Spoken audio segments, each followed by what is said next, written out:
Vamos a darle la bienvenida esta mañana aquí en Informativo Sarandí al director de asesoramiento gerencial de la consultora KPMG, Ítalo Elola. Ítalo, bienvenido. Un gusto que estés con nosotros. Muchas gracias. Un gusto para mí y les agradezco la oportunidad de charlar un ratito. Vamos a hablar de un tema del cual mucho se habla sin saber, ¿no? Y es el tema de las empresas familiares en el Uruguay.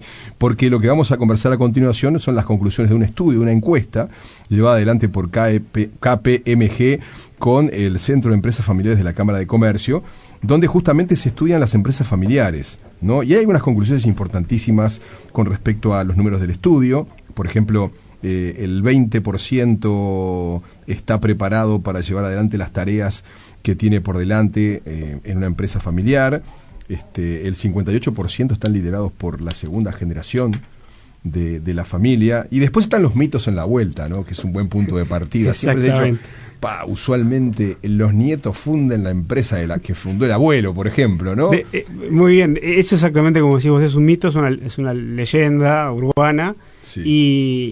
Y además el mismo CEF nos comentaba que eso genera una presión fuerte. Ellos ven en lo vincular una presión fuerte a esas generaciones que dicen, yo sé que soy la segunda, tercera generación. Soy el hijo, soy el nieto. Soy el... están esperando cuándo, ¿no? Entonces, Ítalo, pero este estudio no surge eso. O sea, bien, antes de meternos en esos datos que son fundamentales, ¿cómo definimos empresa familiar? ¿Qué es una empresa familiar? Bien. Aunque parezca obvio, ¿no? No, perfecto. De hecho, lo incluimos en el estudio porque queríamos, como ustedes, es primero para que esté claro. Una empresa familiar es aquella donde la propiedad de la empresa es mayoritariamente de una o varias familias, es decir, más del 50% para tomar un número, tiene la propiedad de esa familia.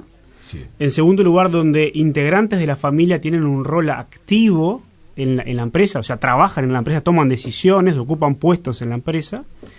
Y hay un componente tercero que es un poco más capaz que emocional o filosófico, de que esas generaciones tienen la expectativa y el deseo de que las siguientes generaciones también sigan el legado, la tradición y sigan participando del negocio familiar. Las dos primeras cosas que mencionaste son cosas concretas.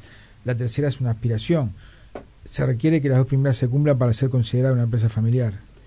Se requiere que las primeras dos se cumplan. Porque cuando vos hablas de una familia, ¿no? O sea, puede figurar Fernández y Rodríguez, pero bueno, es un señor el dueño, tiene una familia atrás, pero no es una empresa. Exacto, fui en orden quizás, fui en orden de relevancia. Lo primero es que más del 50% de la propiedad esté concentrado en una familia, es decir, que haya una familia que tiene el poder de decisión sobre la empresa. Entonces, que las acciones estén en manos de varias personas. De la familia. De la familia, no de una persona de la familia. Puede ser de una o varias. ¿Por qué? Porque eso se va a ir dando con la generación tras generación.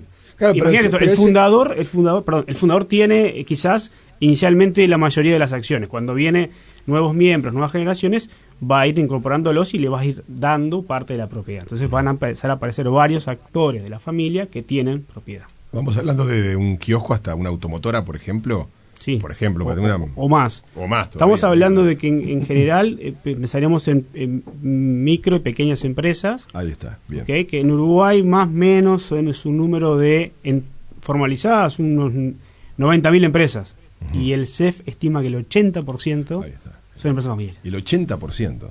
Y el total de todas esas empresas pequeñas y medianas son las que dan el núcleo duro de los puestos de trabajo, el 80 y pico, 90% de los puestos de trabajo, ¿no? Exactamente. Entonces, la relevancia es justamente el derrame en los bienes y servicios que dan a nuestra comunidad, el derrame en el empleo y también en el mismo sustento a los miembros de la familia, que son los que esperan seguir continuando con el negocio. Entonces, esa es la relevancia de darle visibilidad a este segmento, por llamarlo de alguna manera, de empresas. No sé si está como parte porque es algo muy... Pero hay visiones que son como subjetivas o aspiraciones, ¿no? Pero ¿ven una ventaja en negociar con familiares o es un factor que complejiza? Bien, muy buena pregunta. Lo preguntamos. Acá quisimos no dar nosotros nuestra opinión, sino preguntarles a los encuestados qué veían. Ellos marcan les preguntamos cuáles son sus fortalezas, cuáles ustedes perciben que son sus fortalezas, y nos dijeron que lo primero es cómo ellos atienden al cliente, es decir, por ese vínculo más directo, el de traición y estoy mano a mano. Y en los siguientes lugares vieron todos aspectos vinculados a ser una empresa familiar, a tener la flexibilidad de poder actuar. Eso lo ven como fortaleza. Pero la contracara es lo que te voy a decir ahora. La contracara es, tenemos normalmente intereses cruzados. Quizás mi interés como miembro de la familia es que la empresa me ayude de esta manera y si yo estoy dentro de la empresa tomando decisiones, digo, pero pará, ¿hasta dónde ayudo o no ayudo? Y ahí es donde juega un rol importante el tener protocolos de familia que regulen en qué ámbito actúa la familia y en qué ámbito actúa el negocio. Y acá el tironcito de oreja es 9 de cada 10 no tiene protocolo de familia.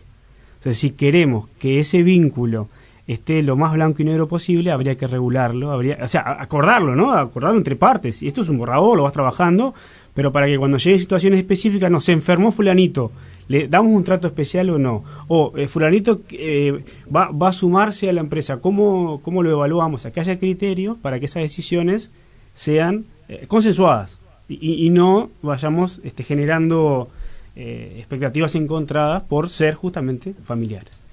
¿Y qué tiene que ver también en eso de que, porque por ejemplo hablábamos de que el nieto funde, ¿no?, la empresa del abuelo, pero influye también en el transcurso del tiempo la capacidad de transformación que tengan las nuevas generaciones de un negocio que de repente en un momento, por la época, más allá de la expertise, puedan tener después la habilidad de irse transformando? ¿Eso se ha tenido en cuenta también en este estudio? Mira, a eso lo consultamos de diferentes ángulos. Primero consultamos para entender si era verdad o no, si el mito se verificaba o no, y lo que encontramos es que, por lo menos en las encuestadas, el 60% ya está en segundas, terceras, o sea, en varias generaciones más allá de la primera, o sea que no es que la segunda y la tercera ya diríamos, afectan seriamente a la empresa, sino que eso no es así.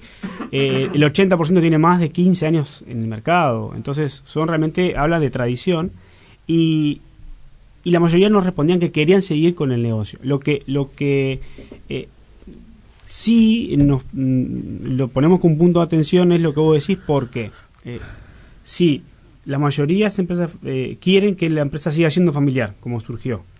Eso implica que la familia va a ir creciendo por procesos naturales y necesitamos que la empresa crezca para dar sustento a más generaciones, y vimos como poca proporción de empresas haciendo planes estratégicos, mirándose adelante, pensando en inversiones, y lo que se está pensando era en gran medida en los negocios actuales. Entonces, eso es un punto de atención, es decir, claro, ojo, la visión de futuro, ¿qué pasa estemos atentos que tomémonos un espacio para mirar hacia adelante y decir, bueno, hacer una pausa en algún momento y decir, bueno, de acá me proyecto a 2-3 años, ¿cómo nos vemos? Que hablo un poco de mayoría, no digo que todos sean así, porque de hecho, como parte con KPMG y con el CEF, hay también iniciativas para spin-off, o sea, justamente apalancados en una empresa familiar que funciona, que está estable, nuevas generaciones con nuevas ideas, muchas veces soportadas en tecnología, hacer spin-off de negocios para tener una red de contención que cuando uno es emprendedor desde cero, capaz no tiene. Entonces también es un buen espacio. ¿Hay algún rubro en especial que caracterice a las empresas familiares o abarca todo tipo de negocios? No, te diría que no.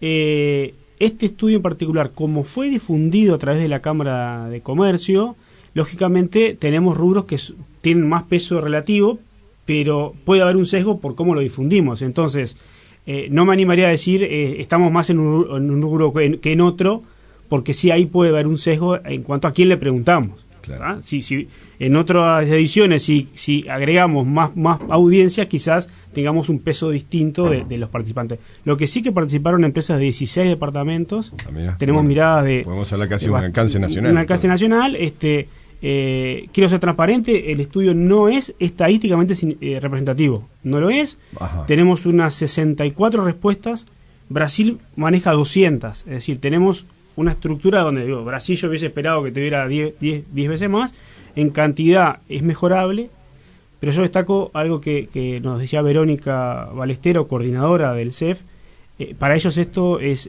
hacer historia, es decir, ellos nunca tuvieron un estudio específico que analice negocio, financiamiento, gobernanza, el directorio, gerencia general y aspectos de género dentro de empresas familiares.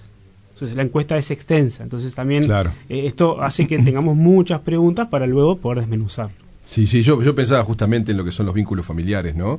Que capaz que entramos también otra vez en el terreno de los mitos, pero lo que pueden ser las competencias internas a la hora de querer superarse, ¿no? Pues siempre, además de ese mito de los nietos, la empresa del abuelo, después está la competencia interna, ¿no? Por posicionarse dentro de las empresas, la competencia entre hermanos, entre primos, ¿no?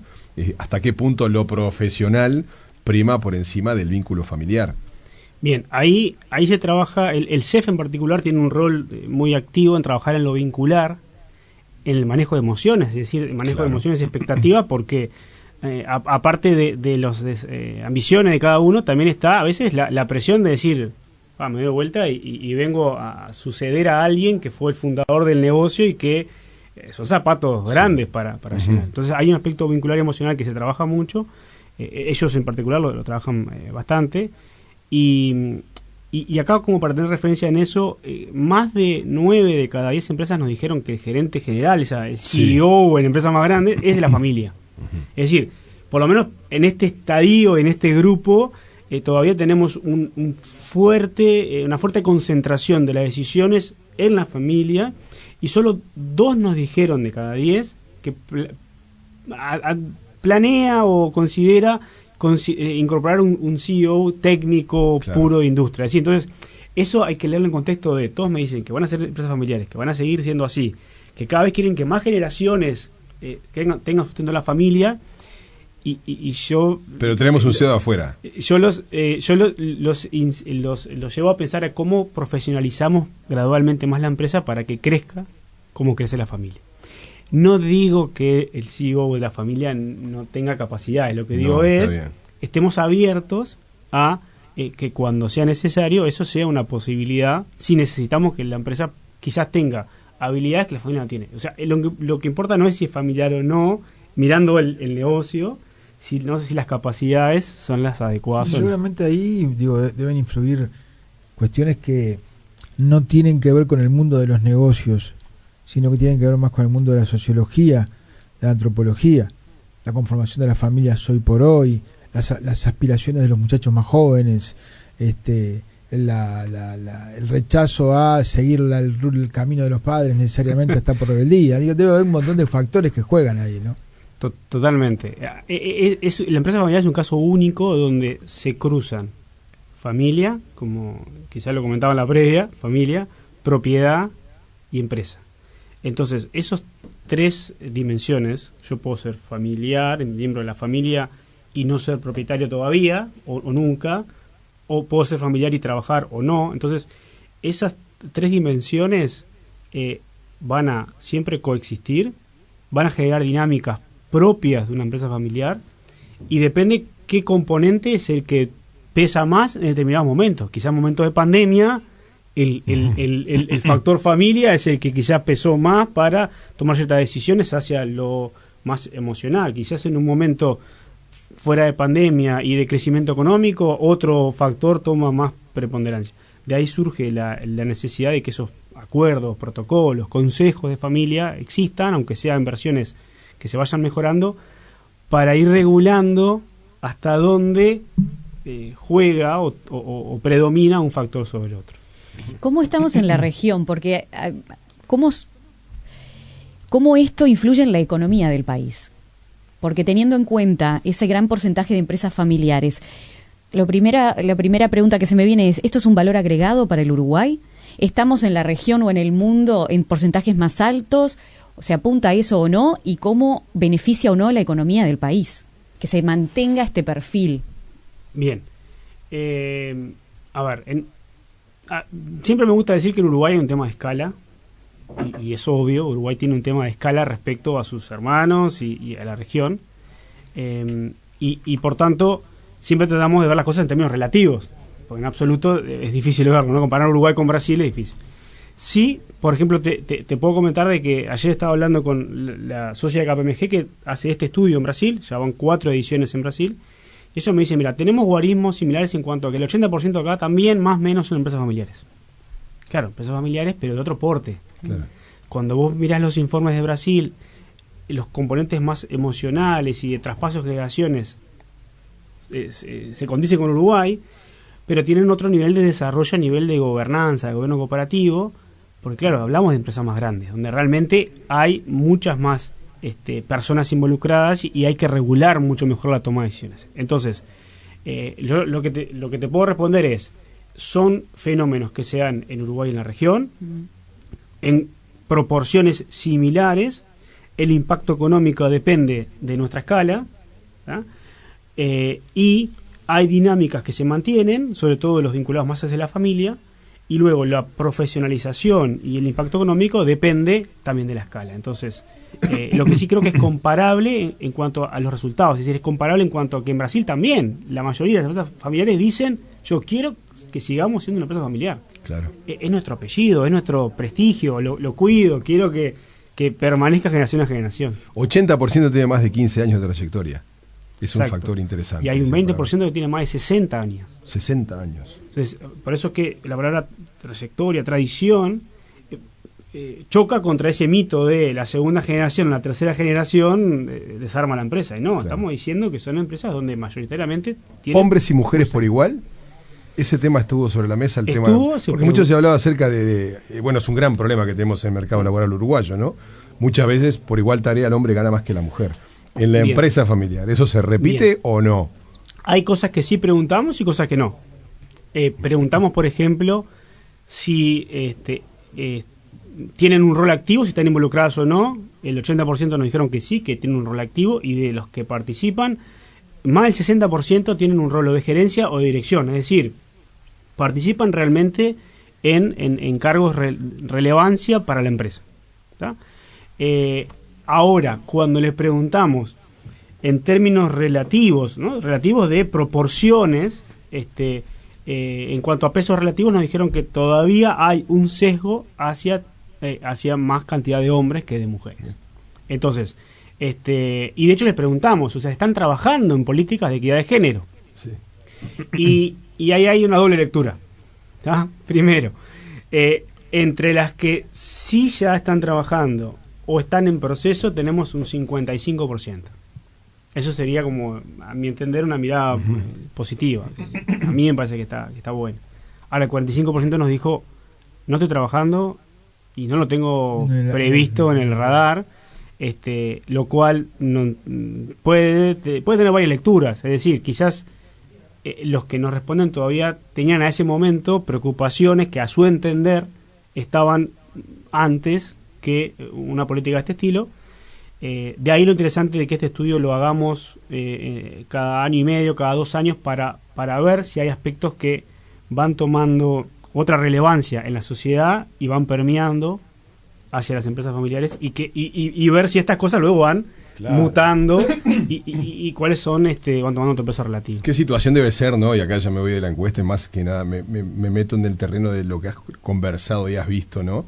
¿Qué situación debe ser cuando yo, padre, digo, bueno, ¿quién va a seguir acá? Y nadie agarra viaje. O viceversa, tenés un cargo para 3, ¿no? ¿Cómo resolver toda esa parte tan subjetiva que puede llegar a ser? Entre hijos o entre nietos, ¿no? Las diferencias que pueden ocurrir. Voy a hacer la de Marlon Brando con Michael Corleone, le das Por un beso y decís, todos los demás, va para vos, es tuya. ¿Qué ejemplo es? A ver, es parte de Sí, la sí, vida sí. misma, y Exacto, parte de la vida misma. y nos si bien yo no lidero esos procesos, sí tengo No, por compañeros eso que hacía la aclaración anterior, ¿no? Porque no, pero mirá que sí nos ha tocado tratar de apoyar desde un ángulo profesional esas decisiones. Cuando, si alguien genuinamente dice, mirá, yo realmente tengo una empresa que genera valor, que es interesante, que es atractiva, pero realmente mis hijos no tienen otras expectativas, otros deseos. O sea, ahí se manejan alternativas. O sea, normalmente eso puede derivar en que realmente haya una venta de la empresa. Decir, bueno, realmente es una venta, busquemos una estimación de valor de mercado que te dé un punto de negociación y ayudarlo a que haya una transición, a encontrar. También hay muchas veces hay una preocupación de quiero elegir mi comprador. Claro. Porque no quiero que el que me compre luego tenga, diríamos, un propósito muy distinto al que yo venía teniendo. Porque aun cuando ya no es mi empresa, quiero que haya una tradición que se mantenga. Entonces incluso ahí se agrega en componentes a un proceso de venta que son característicos también de una empresa familiar. Bueno, Ítalo Elola, director de asesoramiento gerencial de la consultora KPMG, muchas gracias por haber estado con nosotros. Ha sido un placer realmente. Para mí también. Muchas gracias. Hasta la próxima.